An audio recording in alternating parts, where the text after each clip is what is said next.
Get a PS5 before it's too late. There's a new PS5 update and it's actually good. So first up, we got to talk about this new PS5 bundle. Sony has graced us with a God of War Ragnarok bundle that comes along with a brand new PlayStation 5 Disc Edition, a code for God of War Ragnarok, continuing this horrible trend where they make Disc Edition bundles that come with digital codes for the games. And weirdly enough, not the new God of War Ragnarok controller. They're dipping their toe in the bundle water. They're not diving right in just yet. So all the things that people actually want are not going to be included. I mean, people really want a PS5, obviously. And God of War Ragnarok. Yeah. But like, so it's one of those classic situations where they give you a case and you open it up, and instead of there's a disc, there's the code being like, or it's going to be like a little card, right? It's going to be a card that's like, download God of War Ragnarok. So the price has not been revealed just yet, but if we're going by the other bundles, it'll probably be around $550, $560. So you save $10 or $20 on the actual game, which is kind of cool. I mean, I can't think of a better way to kick off your PS5 career, right? With God of War Ragnarok, the end of the Norse saga in the God of War franchise. Honestly, one of the most anticipated games of 2022. When I first, the only like launch bundle, it wasn't really a launch bundle, but when I bought my Xbox One, it came with Assassin's Creed Unity and Black Flag. Pretty decent games to start off with. It's Unity, yeah, you got some good games. But like, yeah, bundling in a game like Ragnarok into the PS5, that's gonna sell like hotcakes, man. Like, is anyone actually gonna get their hands on this thing? Yeah, you know what? I think people have been having pretty good luck with these bundles. There's a Modern Warfare 2 bundle that's like been pretty readily available. I've seen a lot of people getting it. There's also a Horizon Forbidden West bundle that's been out for a while now, and even back when Ratchet and Clank Rift Apart came out, they did a bundle for that. These have been a lot easier to get because you get them through the Sony Direct website. But some of them are kind of popping their way into stores, and this is one where I would feel like you would probably see it at Walmart or Target or Amazon or Best Buy. You know, it's like the big flagship game of the PlayStation 5 2 years in, and people are going to want to be able to get that game. So yeah, Sony Direct, that's how my buddy just picked his. Oh, you got it? No, I got mine through Best Buy. So I am so excited for this game, and I know a lot of people. I mean, universally, it's loved, and we saw that when they re-released it for PC, and it sold like hotcakes all over again. You know, gameplay-wise, there's nothing like too crazy about it. The combat, I feel like, is pretty satisfying, especially with the ducking and weaving, and the different weapons that you have available to you and stuff. But me personally, I know this game isn't going to be radically different from a gameplay perspective, but I'm chomping at the bit to see where the story goes after that cliffhanger. Well, it's not really a cliffhanger, but the end of the first God of War. I'm pretty excited regardless. I've been playing through God of War again, and it is a very good AAA video game. The PC port running flawlessly.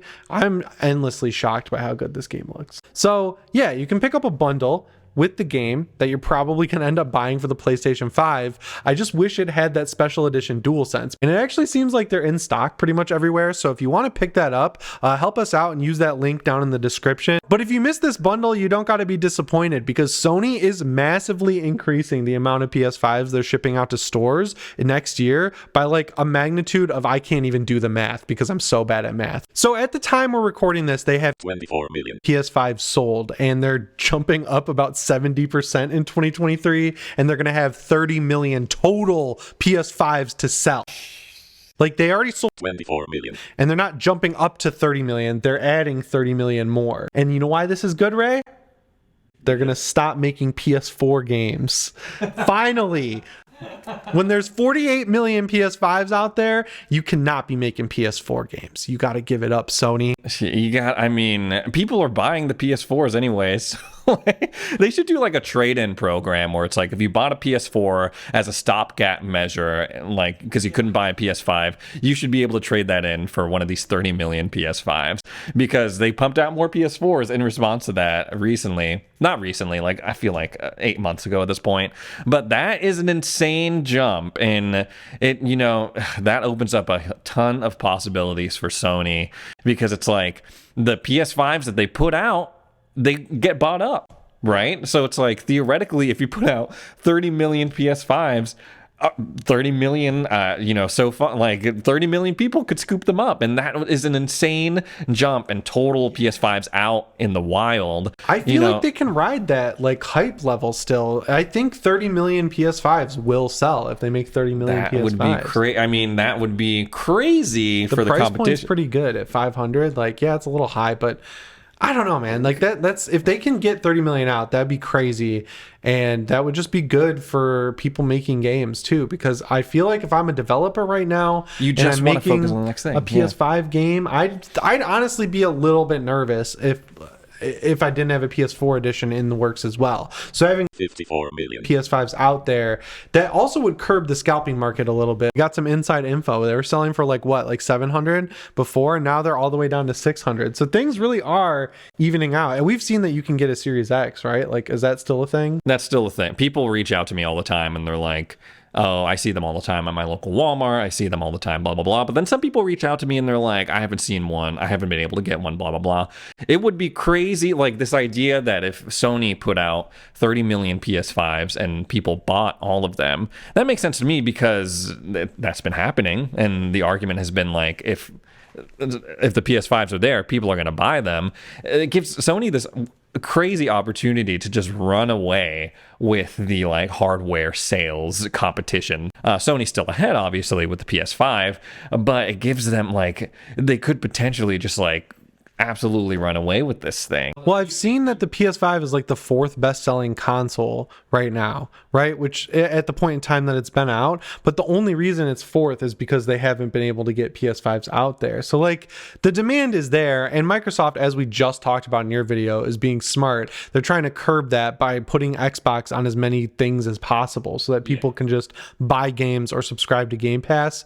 The philosophies are different here. Last generation, when they got absolutely smoked in the hardware department, over 2-to-1 when it comes to PS4 versus Xbox One sales. They realized, they were like, I gotta get a little crafty, man. We're not gonna beat Sony in a just straight up like hardware console sales race. Yeah, I don't think they ever have to try beat to them. like, invest in cloud gaming. Let's do Game Pass. Let's get Game Pass on all sorts of different devices and stuff.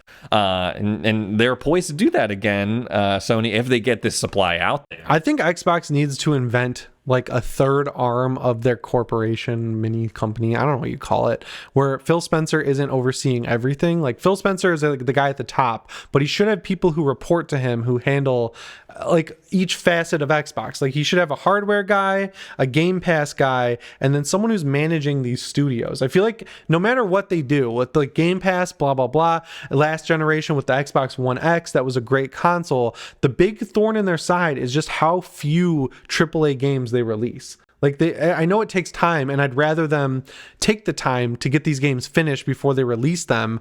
But the benefit they have is that they can just wait it out. They're Microsoft, right? Like they got trillions of dollars. Like Sony can't afford to do that. Like if Sony has a dead 3 or 4 years like Microsoft had last generation, that's detrimental to Sony, the corporation as a whole. Whereas Microsoft was able to survive a whole generation with, not many AAA games, and the biggest one arguably Halo 5 being a massive disappointment to people. At the end of the day, it's like, it's good to see PS5s out and like more PS5s out in the wild. People want them very clearly. They want them.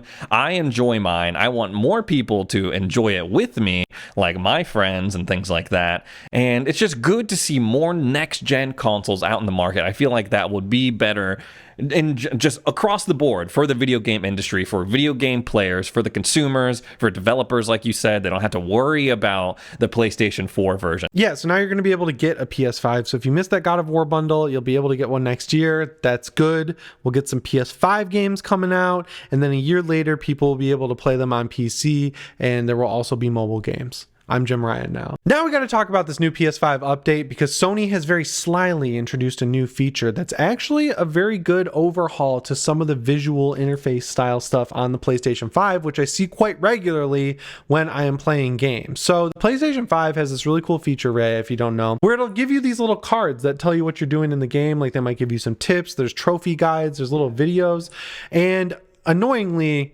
each bullet point on the overall list was its own card, so you had to scroll through a lot of stuff most of the time to see all this. Jim Ryan woke up one day and was like, I gotta fix this. And basically the way it works now with this new PS5 update is that you get one card and it's got a nice list with great art behind it from the game. It's kind of, yeah, I saw the PGA Tour example, and I also like, yeah, I enjoy stuff like that. I enjoy when the graphics of the game pop up on your dashboard, like when you hover over Miles Morales and it starts playing that cool music. It's like, bing, and then it shows up with Miles Morales. I wish though you could make those themes, because the Last of Us one was awesome. Like the Last of Us Part 1 was really cool. Like, yeah.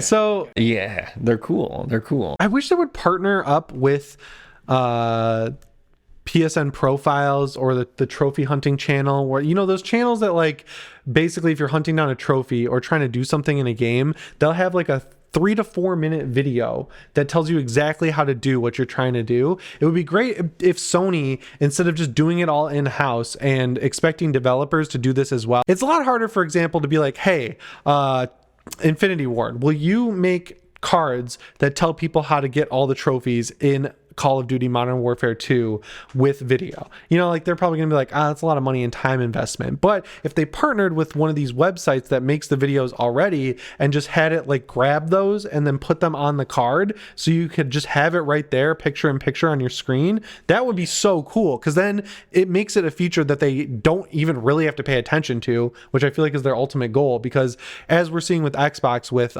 quick resume, Sony's been taking out some features as well that they just don't want to support anymore. So if you make it so that you have a website where you just pay them a lump sum to make it so that their videos are licensed and able to be filtered into the interface, that would be really, really cool. Yeah, so explain to me this other feature that is part of this, where you can jump directly into the game when you click like the thing on the list. Is that like, so I'm able to go in and it's like, if there's something that you got to do in like the single player mode, and you click that and it takes you to that moment, so you can I'm assuming the way it's written makes it seem really cool, but the way I'm assuming it works is if you've beaten a game, like Astro's Playroom, I think will probably be a good example of this, where after you beat it, you can go back and get more trophies. So what I'm assuming is once you click the card, it'll take you to where that trophy is achievable just from loading into the game. Okay, that is cool. That is cool, because yeah, I just beat Cyberpunk yesterday, and I had a wonderful time. Up and down experience. But, you know, I was like, I wonder how many achievements I unlocked. 17 out of 44. And I was like, oh, man. So, yeah, if I could just go back, and if I really wanted to get those and just, you know, click on the list and it would take me to that moment, that would be insane. My gamer score would be like 1 trillion by this point. Like for open world games where some of the trophies are like, find all the Inari shines in Ghost of Tsushima. Like, if I could use it as a cheat code to basically like fast travel to all the unknown Inari shines. Yeah, just cheat yourself through it. Yeah, just like cheat and then get the trophy and then be done with it. So yeah, if you haven't checked out this feature yet, you should definitely give it a look. It's not something you'll notice right away. You kind of have to look for it, but once you start using it, you'll realize how much better things are with this update. And I think it's good that Sony's actually paying attention to what people want, because I know when the PS5 came out, the user interface was like the thing that people complained about the most. And really, they've just gone down the list of all the big complaints, like starting with the library and making it so that you're able to filter your games the way you want and adding folders and stuff like that. So big props to Sony. I'm glad Jim Ryan programmed this all by himself.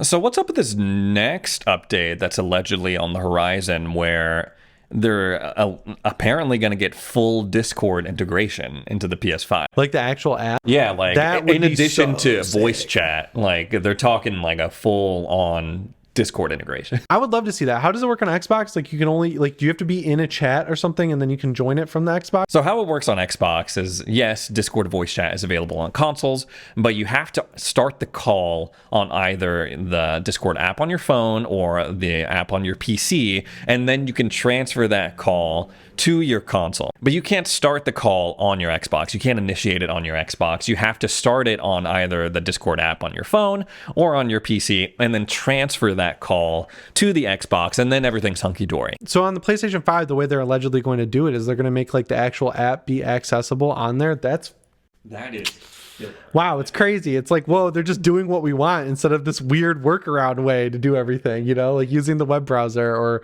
playing videos on YouTube in your sidebar. You got to do all these weird things like message yourself a link in the PlayStation app and then you can pull it up on your actual TV next to the game.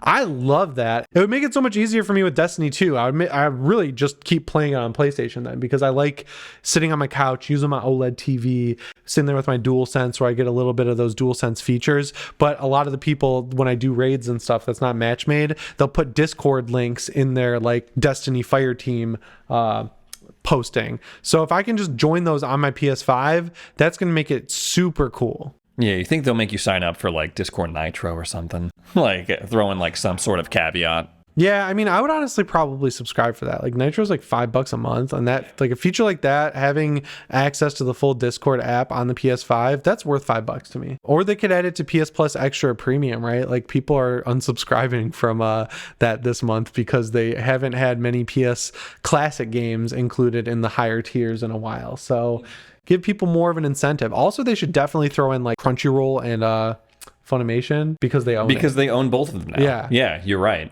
They should just throw it in. Yeah. Yeah, totally.